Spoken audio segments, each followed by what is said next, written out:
워드 프로세서 필기 제3과목 네 번째 챕터 정보통신과 인터넷입니다.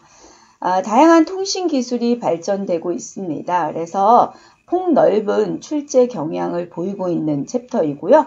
꾸준히 문제도 증가가 되는 추세입니다. 최근에는 OSI 참조 모델 많이 물어보고 있고요. 랜이나 ATM 이런 용어와 인터넷 네트워킹을 할 수 있는 장비들에 대한 그런 문제도 꾸준히 출제가 되고 있으니까 그런 것들 집중적으로 공부해 주시기 바랍니다. 자, 정보통신이라고 한다면요. 그 통신회선을 통해서 연결되어 있는 두 개의 단말기를 통해서 정보를 전달해주고 처리하는 것을 정보통신이다라고 합니다.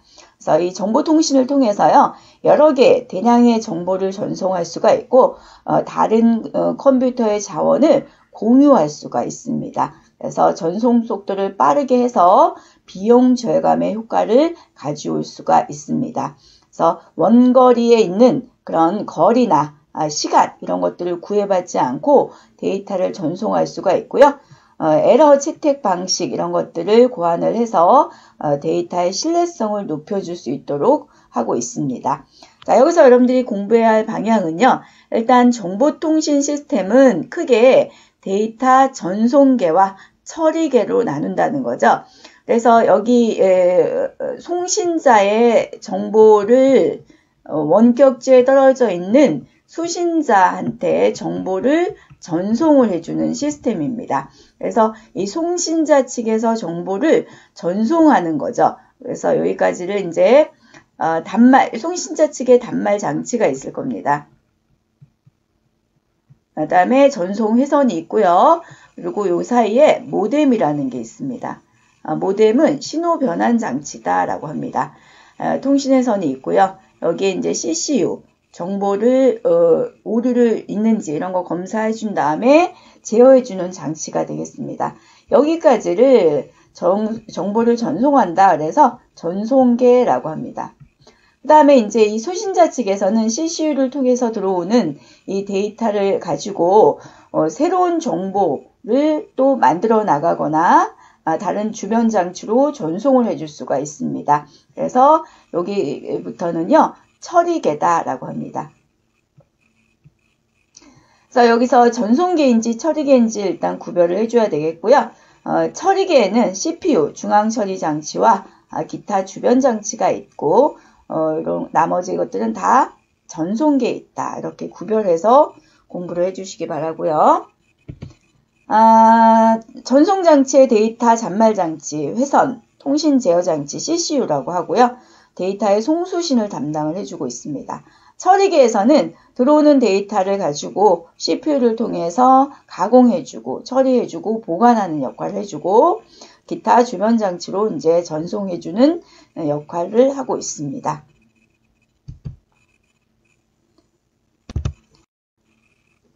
자, 데이터 전송계에서 모뎀이 있습니다. 데이터의 전송을 위해서 전송 측에서 디지털 신호를 통신회선에 맞도록 아날로그 신호로 바꿔주는 거, 이것을 변조다라고 합니다. 모듈레이션이라고 하죠.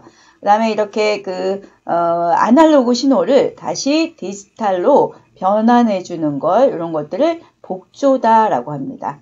그래서 디모듈레이션입니다. 앞글자 따서 MODEM, 변복조 장치를 모뎀이라고 합니다. 변조도 해주고 복조도 해주고 이렇게 이야기하고요. 이런 신호의 변화는요. 미리 정해준 어떤 기준 신호 형태로 변화해서 진폭과 주파수를 가진 정연파, 정연파는 사인파라고도 합니다. 아날로그형 파형입니다. 이런 것들을 사용을 합니다.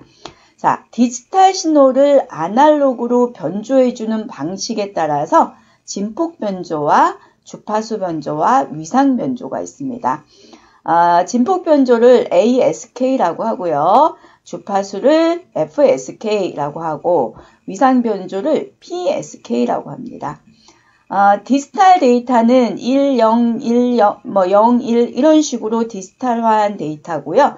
이것들을 아날로그 신호로 이렇게 바꾸기 위해서 신호의 파형을 한 번 돌아가는 걸 주기라고 합니다. 1주기 이렇게 얘기하는데 신호의 이 높이 이런 것들을 진폭이라고 합니다. 주파수는 이 1초당 이 주기가 몇 번 회전이 되었는지를 나타내는 걸 주파수라고 하고요. 위상은 이 시작되는 이 1주기가 시작되는 각도, 그걸 위상이라고 합니다. 그래서 진폭 변조는 기준 신호가 1이면 여기 1 들어오잖아요. 그러면은 진폭을 높게 하고 0이면 낮게 하고 0이면 낮게 하고 다시 1이면 높게 하고 이렇게 변조하는 걸 진폭 변조다라고 합니다. 주파수 변조는 기준 신호가 1이면 주파수를 좁게 하고 1이 들어왔을 때는 주파수를 많이 움직이게끔 하는 거고요. 0일 경우는 천천히, 1일 경우는 많이 이런 식으로 해주는 걸 주파수 변조다라고 합니다. 위상 변조는요. 기준 신호의 위상을 바꿉니다. 두 개씩 사용하기도 하고요. 4개씩 사용하기도 하고 8개도 있고 이렇게 몇 비트를 사용하냐에 따라 다른데 만약에 2개를 한 비트씩으로 할 경우는 1일 경우는 이제 이쪽을 0도라고 하고 이쪽을 90도, 여기를 180도, 여기가 270도입니다. 1일 경우는 이제 0도 방향으로 회전이 되고요. 0이다 그러면 180도로 이런 식으로 회전이 됩니다. 이렇게 기준 위상을 바꿔서 변조하는 방식을 위상 변조라고 하고 여기서 속도가 제일 높은 것은 이 위상 변조가 되겠습니다. 다음은 통신 제어 장치입니다. CCU라고 하는데요. 신호의 변환, 그다음에 동기 제어, 송수신 확인, 전송 제어, 흐름 제어, 에러 제어 이런 것들을 다 해줄 수 있는 것을 CCU, 커뮤니케이션 컨트롤 유닛이라고 해서 제어 장치다라고 해서 흐름은 속도 같은 것, 데이터의 처리 속도, 양 이런 것들을 조절하는 걸 흐름 제어라고 하고요. 그 다음에 동기화라는 것은 두 시스템을 일치시켜주는 거예요. 그래서 정확한 데이터 전달이 가능하도록 할 수가 있습니다. 에러 제어는 오류를 최소화시켜줄 수 있는 기술이 되겠습니다.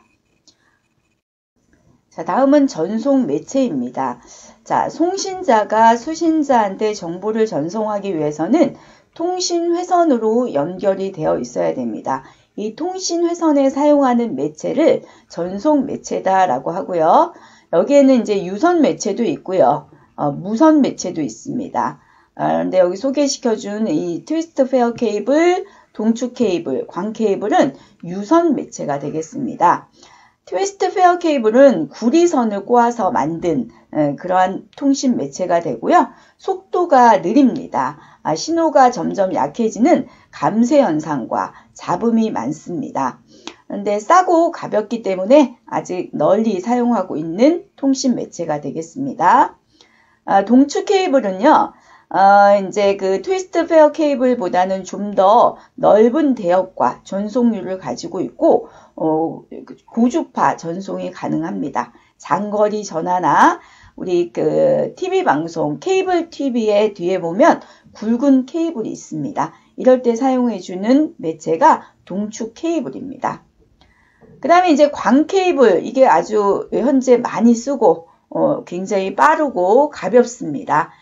손실률도 적고요. 다른 매체에 비해서 굉장히 대역폭도 넓고 그 다음에 데이터 전송률도 뛰어나기 때문에 널리 사용하고 그러므로 인해서 시험에도 자주 출제되는 통신 매체가 되겠습니다. 요거에 대해서 다른 거보다는 이 트위스트 페어나 동축 케이블보다는 훨씬 더 많이 대량으로 전송할 수가 있고 안정적으로 전송할 수 있다. 초기에 설치 비용은 있지만요. 널리 시간이 흐를수록 많이 사용할 수가 있다라는 거고요. 그 다음에 리피터라는 것은 이제 그 어떤 신호가 원거리까지 가기 위해서는 신호가 점점 감쇄가 되는데 그래서 리피터를 설치를 해서 신호를 증폭시켜서 전달해주는 장치를 리피터라고 하는데, 그런 간격 자체가 넓게 설치할 수가 있다라는 거죠. 그래서 이 세 가지 그 매체에 대해서 비교를 해주시기 바랍니다. 트위스트 페어 케이블 같은 경우는 속도가 한 100메가 나오고요. 이거는 이제 동축 케이블은 이제 10에서 100메가 이상이 나옵니다. 근데 이제 광 케이블 같은 경우는 뭐 100메가에서 기가 이상까지도 속도가 나오고 있고요. 그리고 전송 거리가 트위스트 페어는 100m라면 여기 동축 케이블 같은 경우는 80km까지 전송이 되고, 광 케이블은 더 이상 100km 이상이 되고 있습니다. 그래서 이 트위스트 페어 같은 경우는요, 설치가 쉽고 저렴합니다. 네, 에러가 좀 높고요. 작은 네트워크에 적합을 합니다. 동축 케이블은 신뢰가 그 트위스트보다는 높고요. 그다음에 설치가 약간 더 어렵고, 대역폭이라는 것은 정보를 전송할 수 있는 폭입니다. 차로 말하면 차선이 2차선과 4차선의 역할인데요. 2차선보다는 4차선이 훨씬 더 많이 갈 수가 있잖아요. 그래서 대역폭이 넓으면 그만큼 전송률이 좋다라고 합니다. 특징으로는 음성, 화상 데이터 이런 거 다 전송 가능하고요. 광 케이블은 아주 신뢰도가 높습니다. 유연하고 설치가 용이합니다. 대신 이제 설치 비용이 비싸고요. 음성, 화상 데이터 다 전송 가능하고, 이 광 케이블에 대해서 꼭 기억해 주시기 바랍니다. 다음은 이제 전송 과정인데요. 우리 통신에서 음성이나 화상, 영상 이런 등의 데이터들을 아날로그 신호입니다. 이것을 디지털로 변환해서 전송을 합니다. 그래서 이런 곡선 형태의 아날로그 파를 사인 웨이브, 정현파라고 합니다. 이런 식으로 표시가 되고요. 디지털은 이제 딱딱 끊어져 있어 표시하는 걸 구형파, 스퀘어 웨이브라고 합니다. 그런 것들을 정현파, 구형파라고 하고요. 데이터는 코더, 코더라는 것은 코드화 시켜주는 겁니다. 그러니까 아날로그 신호를 디지털 신호로 바꿔 코드화 시켜주는 걸 코더라고 하고요.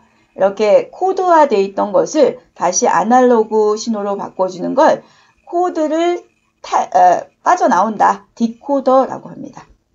그래서 데이터를 전송할 때 이렇게 회선을 연결을 해주고, 회선이 연결이 되면 링크 확립이 되었다라고 하고요. 확립이 되면 데이터를 전송을 합니다.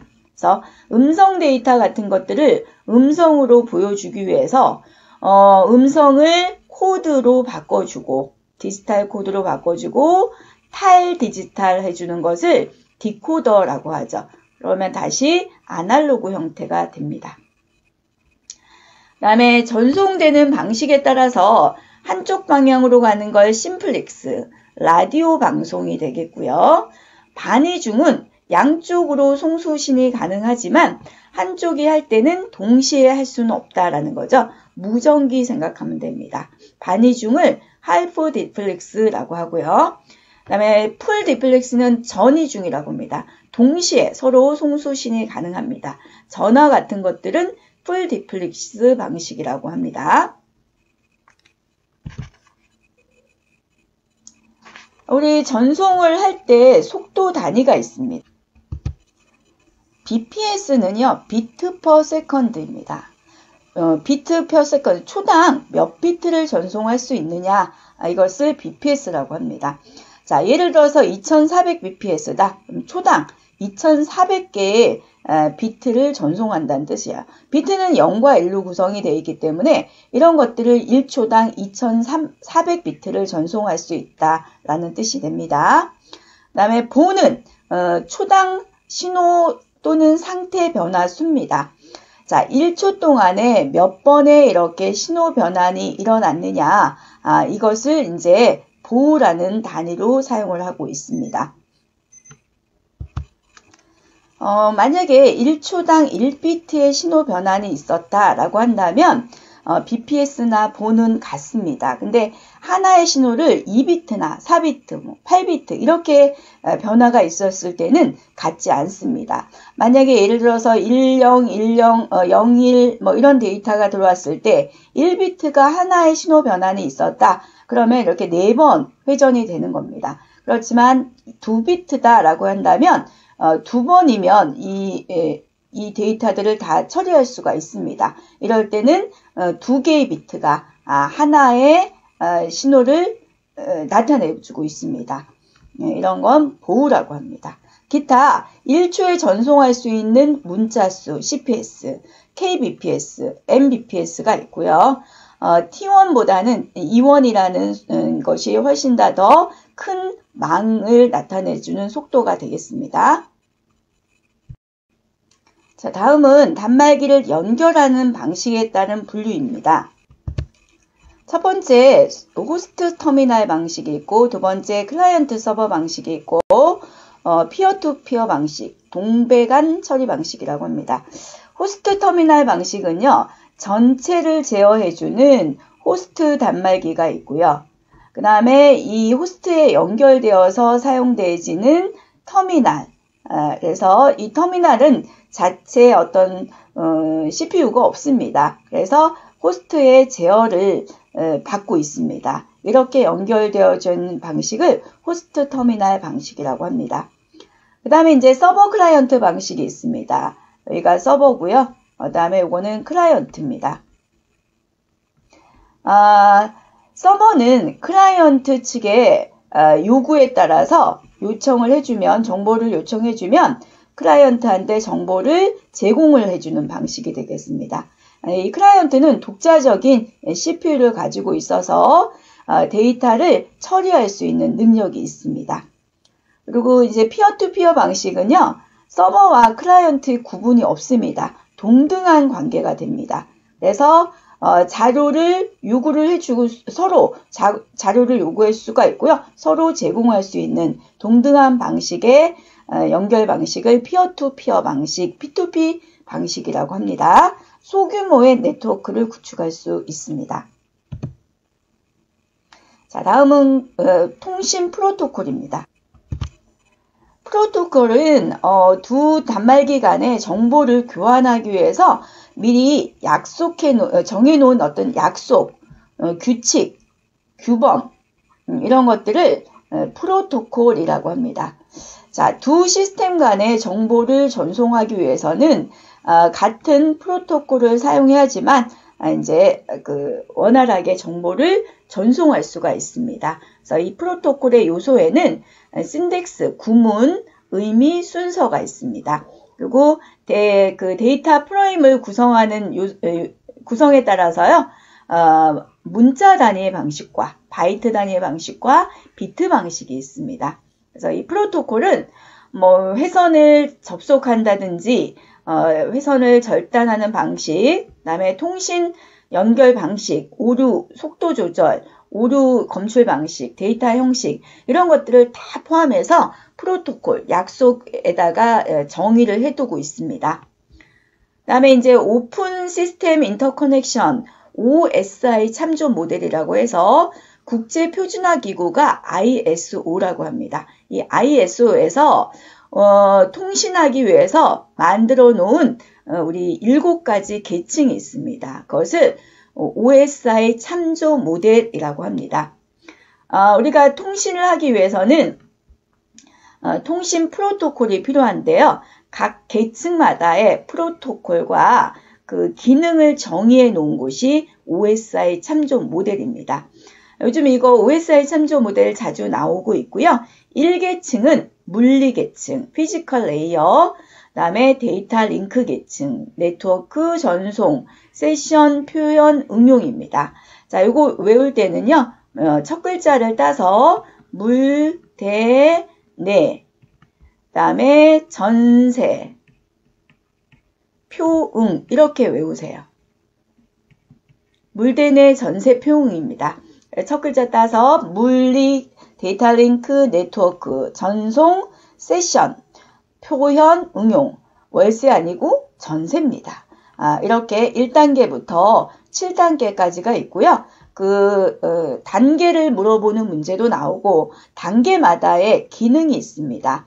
그래서 이 기능을 정의했다라는 얘기는 각각의 계층마다의 프로토콜 역할이 다르다라는 뜻입니다. 그래서 1계층은 물리적인 특성을 정의합니다.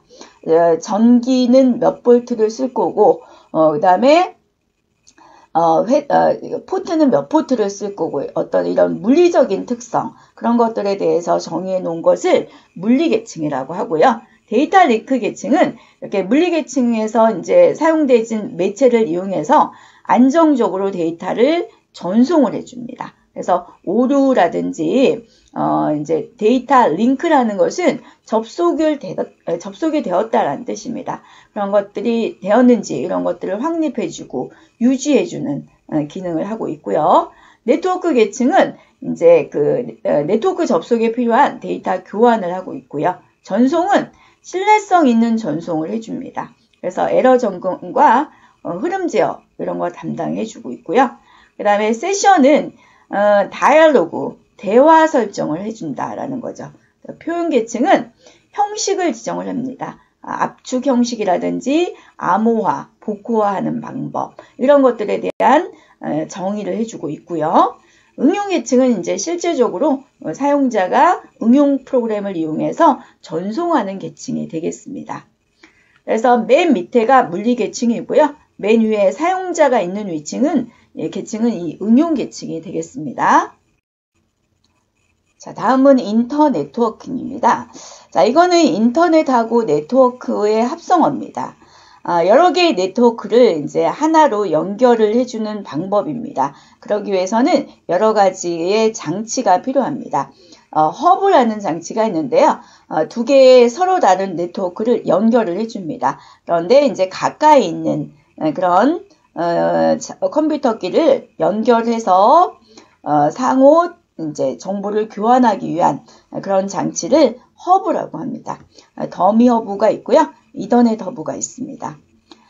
그리고 이제 리피터가 있는데요. 이거는 이제 받은 신호를 원거리까지 전달을 하기 위해서 A라는 단말기와 B라는 단말기가 있는데 이게 이제 많이 원거리로 흩어져 있단 말이에요. 그러면 신호가 점점 가다 보면은 감세, 약해집니다.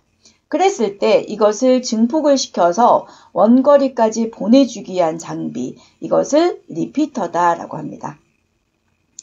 자, 그 다음에 이제 브릿지인데요. 요거는 데이터 링크 계층, 우리 OSI에서 2계층에 해당되는 것이 데이터 링크 계층입니다.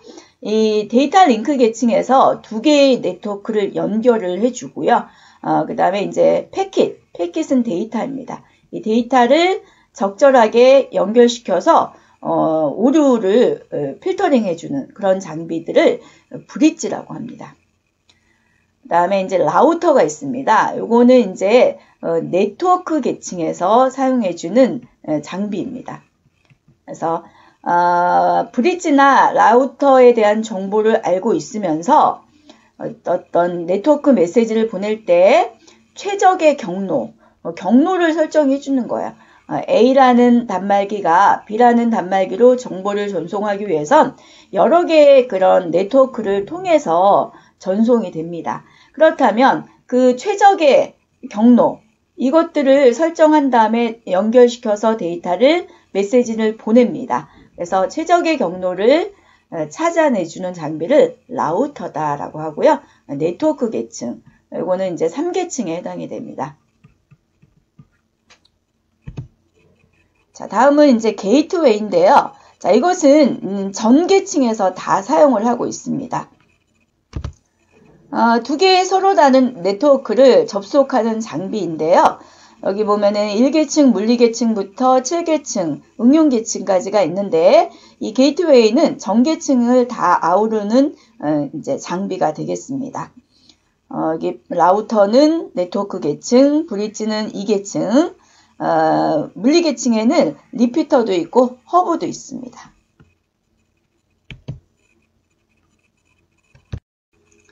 자, 다음은 정보통신망의 종류 및 특징입니다.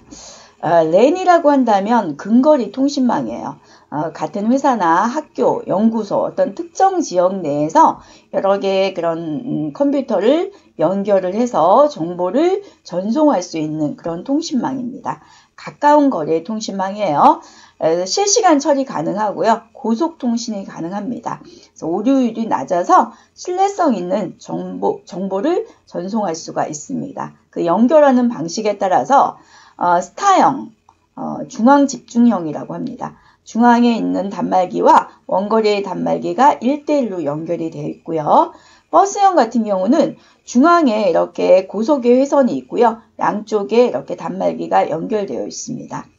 링형은요, 이렇게 원형으로 단말기가 연결이 되어 있고요. 망형, 메쉬형이라고 하는데요. 이것은 모든 단말기가 다 그물처럼 연결이 되어 있습니다. 그래서 회선이 아주 많이 사용이 되고 있습니다. 그리고 이제 트리형은요, 이제 요건 중앙 단말기가 있고 이거와 연결되어 있는 계층 구조형으로 되어 있습니다. 분산 처리에 많이 사용하고 있는 그런 네트워크 연결 방식이 되겠습니다. 이 네트워크를 접근하기 위한 랜 접근 방식 4가지가 있습니다. CSMA CD 이거 많이 쓰고 있고요. 토큰 패싱, 토큰 버스, 토큰 링 이렇게 있습니다.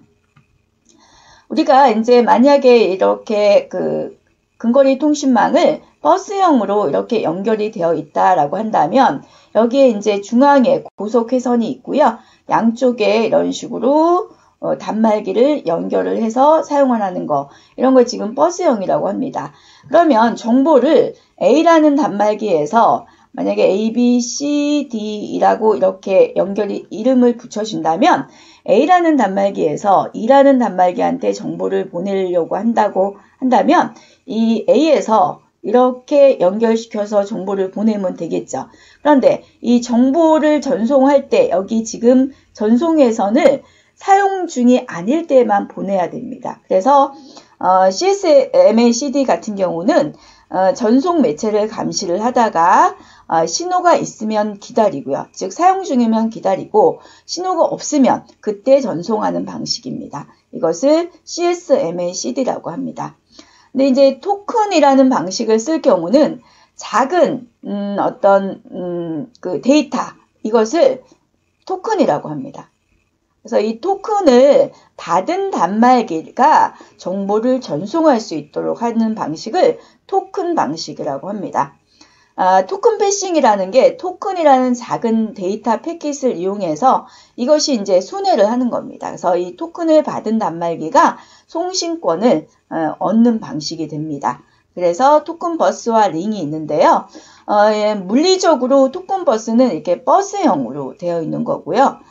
이런 식으로 버스 형태로 되어 있고 토큰링은 물리적으로는 이제 그 버스 형태지만 이렇게 원형으로 A, B, E, D 이런 식으로 원형으로 구성되어 있는 걸 토큰링이다라고 합니다. 그래서 토큰이 A에 가 있으면 A가 보낼 수가 있는 거고요. B 단말기에 가 있으면 B가 보낼 수가 있고 E, D 이런 식으로 순서를 정해서 송신권을 얻은 단말기가 정보를 송신할 수 있는 그런 방식이 되겠습니다. 그다음에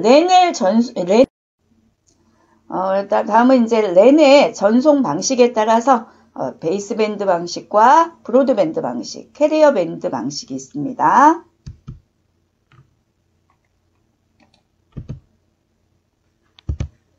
자, 다음은 이제 맨과 웬 통신 방식이 있습니다. 우리가 네트워크 규모에 따라서 LAN, 근거리 통신망이 있고요. 이거보다 규모가 좀 더 큰 것은 도시 통신망이라고 해서 MAN이 있습니다. 그 다음에 이제 국가 규모의 통신망 그러면은 WAN, 와이드 에어리어 네트워크가 있습니다. 그래서 규모에 따라서 이렇게 점점 크기가 커진다라는 거 알아두시고요. 그 다음에 배는 부가가치 통신망이라고 합니다. Value Added Network입니다. 어떤 공중통신 사업자로부터 회선을 빌려서 여기에 어떤 가치를 더 부과해서 판매하는 통신망입니다. 그러니까 ATM이라는 기계 있잖아요. 그것도 마찬가지입니다. 어떤 통신업자로부터 회선을 빌려서 여기에 이제 우리가 돈을 입출금할 수 있는 그런 가치를 더 부여한 겁니다. 그래서 재판매하는 통신망이 되겠고요. 홈뱅킹도 마찬가지입니다. 그런 식으로 가치를 더 넣어서 판매하는 통신망입니다. 그 다음에 ISDN은요, 종합정보통신망이라고 합니다. 하나의 회선을 통해서 음성이면 아날로그 데이터입니다. 이미지나 동영상, 텍스트, 이런 디지털 데이터, 이런 것들을 하나의 데이터 통신, 즉 디지털 네트워크로 묶어서 만든 통신망, 이것을 ISDN이라고 했습니다. 이 이전에는 아날로그 회선이 따로 있었고요. 그 다음에 디지털 회선이 따로 있었습니다. 그랬는데 이걸 묶어서 하나의 디지털로 묶어서 여러 개의 데이터를 한꺼번에 전송할 수 있는 통신망 ISDN입니다. 자, 여기에 이제 넓은 내역을 사용해 주는 게 브로드밴드 ISDN입니다. 광 케이블이 이제 만들어지면서 종합정보통신망이 되고요. 여기에 이제 대용량의 데이터들을 전송할 수 있는 통신망, 이것을 ISDN이라고 합니다. 여기서 이제 사용하는 방식이 핵심 기술이라고 하는데 ATM이라는 기술을 쓴다. 이거 알아두시고요. ISDN보다는 좀 더 진화된 데이터나 음성, 초고화질 이런 것까지도 손쉽게 전송할 수가 있고요. 이 ATM이라는 것은 비동기예요. 비동기 전송 모드다라고 해서 어떤 고정 길이의 블럭인 ATM 셀에다가 데이터를 순차적으로 전송합니다. 이 ATM은 셀이라는 단위로 정보를 전송을 하는데 이 셀의 크기가 53바이트예요. 앞에 5바이트는 헤더 정보, 주소 정보가 들어가고요. 뒤에 48바이트는 데이터가 들어갑니다. 그래서 두 개를 합쳐서 53바이트라는 크기의 셀로 데이터를 연속적으로 전송하는 방식이 되겠습니다. 그래서 이 53이라는 이거 기억을 해주시기 바랍니다. 자, 다음은 ADSL입니다. 이 A라는 것은요, 비대칭 디지털 가입자 회선이라고 합니다. 비대칭이라고 한다면은요, 업로드하고 다운로드 속도가 다른 겁니다. 기존의 그런 전화국과 가정이 1대1로 전화선으로 연결이 되어 있는데 이것을 서로 다른 주파수로 데이터를 보내서 빠르게 전송할 수 있는 통신망입니다. 전화국하고 전송 거리에 따라서 뭐 1.5 메가bps 속도다라고 한다면 약 5.5km까지 전송 제한을 두고요. 그보다 속도가 높은 6메가bps다라고 한다면 1.8km까지 전송 제한을 받을 수가 있습니다. 예전에는 이 ADS에 대한 그런 문제가 많이 출제가 되었습니다. 자, 이게 이제 발전이 돼서 VDSL이 됐습니다. 초고속 디지털 가입자 회선입니다. ADSL보다는 전송 거리가 짧은 구간에서 고속의 데이터를 전송할 수 있는 기술이고요. 업로드하고 다운로드 속도가 동일합니다. 인터넷 방송이나 고화질 TV, HDTV죠. VOD, 화상 시스템 이런 것들을 모아서 볼 수 있는 그런 주문형 비디오 서비스 이런 것들에 활용하는 통신망이 되겠습니다.